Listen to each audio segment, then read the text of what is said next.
Ce petit garçon est tellement courageux. Un énorme rhinocéros en métal terrorise la ville et lui, malgré sa peur, enfile un masque de Spider-Man et se dresse fièrement face au monstre. À ce moment précis, il est un véritable super-héros. Alors que la créature avance dangereusement vers lui, sa mère, inquiète, retient son souffle. Et là, le vrai Spider-Man fait son entrée. Il est le héros de la ville, mais aussi celui qui porte le plus lourd fardeau. Chaque jour, il combat le crime sans relâche. Ce jour-là, des malfaiteurs détournent un camion et sèment le chaos en pleine rue. Spider-Man saute sur le toit, frappe à la fenêtre, ce qui met le bandit hors de lui. Ce dernier sort son arme et tire. Spider-Man esquive, mais il se fait heurter par une voiture de police par surprise. Pourtant, il ne perd pas une seconde. Le méchant appuie sur l'accélérateur, renverse un bus, et Spider-Man se précipite pour le rattraper de justesse, sautant d'une rue à l'autre avec grâce. En un instant, il sauve la situation et désarme les bandits avec une facilité déconcertante. Mais son rôle ne s'arrête pas là, il doit aussi protéger tout le monde. Parmi les passants se trouve Max, un employé ordinaire, timide et effacé. Pour la première fois, quelqu'un lui accorde de l'attention. Spider-Man l'encourage et en un instant, Max devient son plus grand fan. Max, ce personnage timide et effacé, mène une vie où personne ne fait vraiment attention à lui. Son anniversaire se passe comme tous les autres jours, dans l'indifférence générale. Alors que tout le monde quitte le bureau, son supérieur le force à rester pour finir un travail. Quel anniversaire désastreux! Mais la situation prend une tournure encore plus tragique lorsque, en manipulant des câbles électriques, les câbles se mettent à grésiller, à émettre des étincelles, et en un instant, Max se retrouve électrocuté par une décharge à haute tension qui le projette violemment dans un réservoir en dessous. Max survit à son accident et se réveille avec le pouvoir de contrôler l'électricité, dont il devient dépendant pour survivre. Devenu électro, il attire l'énergie autour de lui, ressentant une force immense à chaque instant. Lorsqu'il regagne la surface, ses pouvoirs se manifestent rapidement. En une fraction de seconde, il attire à lui l'électricité, des câbles, des lampadaires et même des voitures type Reich qui passent. Il prend le contrôle de tout ce qui est alimenté en courant et une puissance immense le traverse. L'électricité coule littéralement dans ses veines. Electro découvre son nouveau pouvoir en même temps qu'il en comprend les limites. Il ne peut pas arrêter d'absorber l'énergie, sinon il s'affaiblit. Mais ce qu'il voit sur les écrans géants de la ville change tout. Son propre visage est projeté partout. Pour la première fois de sa vie, il devient le centre de l'attention. Lui, le personnage si invisible, est soudainement remarqué, vu par tout le monde. Il pense enfin être reconnu à sa juste valeur, croyant être devenu un héros aux yeux de tous. Cependant, la foule le perçoit comme un monstre. Spider-Man arrive alors pour calmer la situation.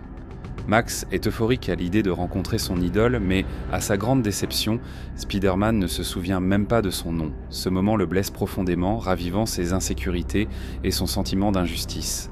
La colère monte en lui. Sa transformation en électro s'accompagne d'une explosion de rage, et il perd tout contrôle. Il attaque la ville, provoquant des coupures de courant massives, plongeant New York dans l'obscurité.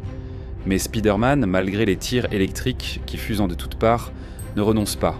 Il tente de raisonner Max, de lui rappeler l'homme qu'il était avant, mais il est déjà trop tard. Electro ne voit plus le monde que par le prisme de sa colère et de sa frustration. L'affrontement entre Spider-Man et Electro est spectaculaire, les éclairs fendant l'air, déchirant le ciel, tandis que Spider-Man esquive et tente de désactiver les dispositifs électriques qui alimentent son ennemi. À ce moment crucial, l'équilibre de la ville repose sur les épaules de Spider-Man. Il finit par utiliser des tuyaux d'eau pour court-circuiter les pouvoirs de son adversaire. L'énorme décharge provoquée par l'eau met Electro hors d'état de nuire. Ce jour-là, Harry, l'ami de Peter, décide d'aller voir Spider-Man. Il souffre d'une maladie rare qui, malheureusement, affaiblit tout son corps. Il se dit qu'avec un peu de chance, le sang de Spider-Man pourrait le sauver.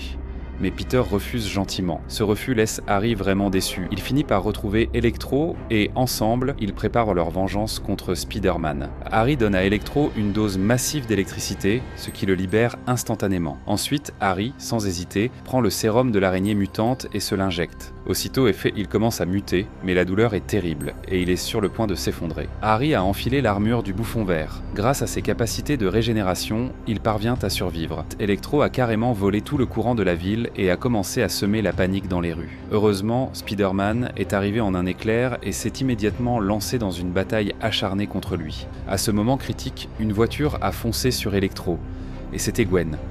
Mais Peter était super inquiet. Il voulait que Gwen s'éloigne du champ de bataille. Avant de mourir, le père de Gwen avait fait promettre à Peter de ne jamais la mettre en danger. Peter ne pouvait pas la laisser risquer sa vie. Mais Gwen, déterminée, a assuré qu'elle connaissait bien le réseau électrique et qu'elle seule pouvait le réactiver. Ensuite, Peter a tiré une énorme quantité de toiles d'araignée pour reconnecter tous les câbles électriques ensemble.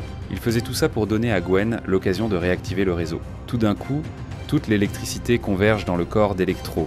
Son corps n'en peut plus, il dépasse ses limites et explose finalement sous la pression. Pas le temps de souffler qu'Harry, alias le petit bouffon vert, débarque sur place. En voyant Gwen, il réalise que Spider-Man n'est autre que Peter, son meilleur ami. Mais il est furieux, convaincu que Peter l'a abandonné. Il s'empare de Gwen pour faire souffrir Peter en lui infligeant la perte de son grand amour. Peter se lance alors à sa poursuite, criant désespérément « Ça ne concerne que toi et moi, tu veux te battre ? Bado-toi contre moi, laisse-la partir !» Il lâche Gwen dans le vide.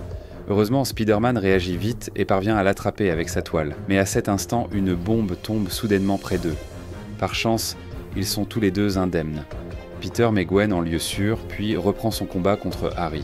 Gwen tombe à nouveau, et cette fois, Peter lance sa toile pour la rattraper. Alors qu'il est sur le point de la sauver, Harry surgit à nouveau, assénant de terribles coups à Peter. Mais tout à coup, elle se rompt. Gwen chute rapidement vers le sol. Peter plonge pour la rattraper, mais ce qu'il voit alors, c'est le dernier regard de Gwen.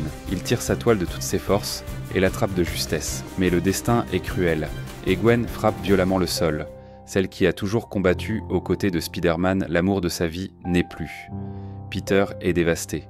Il regrette amèrement de ne pas avoir écouté son beau-père, qui lui avait dit de tenir Gwen à l'écart du danger. Leur amour était si fort, et maintenant ils sont séparés pour toujours. Chacun peut choisir de ne pas devenir un méchant. C'est peut-être la plus grande récompense que l'on puisse offrir à un héros.